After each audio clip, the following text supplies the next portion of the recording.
The gentlewoman from Florida is recognized. Thank you, Madam Speaker. I'd like to yield 2 minutes to the gentleman from Texas, Dr. Paul.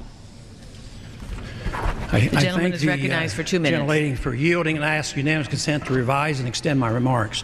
Without objection.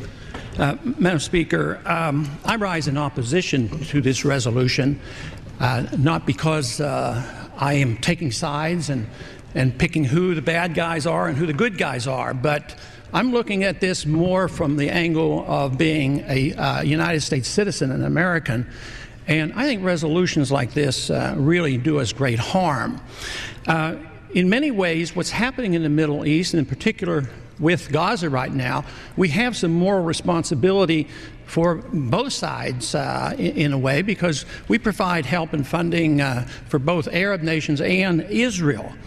And so we definitely have a moral responsibility, and especially now today, the weapons being used to kill so many Palestinians are American weapons, and American funds essentially are being used for this. But there's a political liability which I think is something that we fail to look at, because too often there's so much blowback from our intervention in areas that we shouldn't be involved in.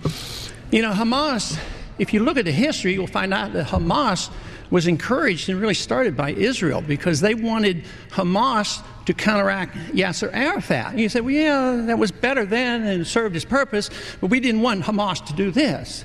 So then we as Americans say, well, we have such a good system, we're going to impose this on the world. We're going to invade Iraq and teach people how to be Democrats. We want free elections. So we encourage the Palestinians to have a free election. They do, and they elect Hamas.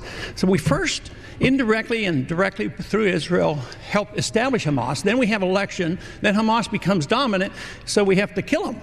You know, it just doesn't make sense. During the 80s, you know, we were allied with Osama bin Laden. And we were contending with the Soviets. It was at that time our CIA thought it was good if we radicalized the Muslim world. So we financed the madrasa schools to radicalize the Muslims in order to compete with the Soviets. There's too much blowback. There's a lot of reasons why we should oppose this resolution. It is not in the interest of the United States. It's not in the interest of Israel either.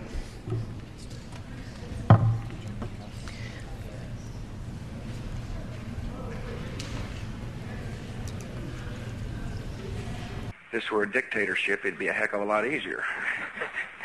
Just so long as I'm the dictator.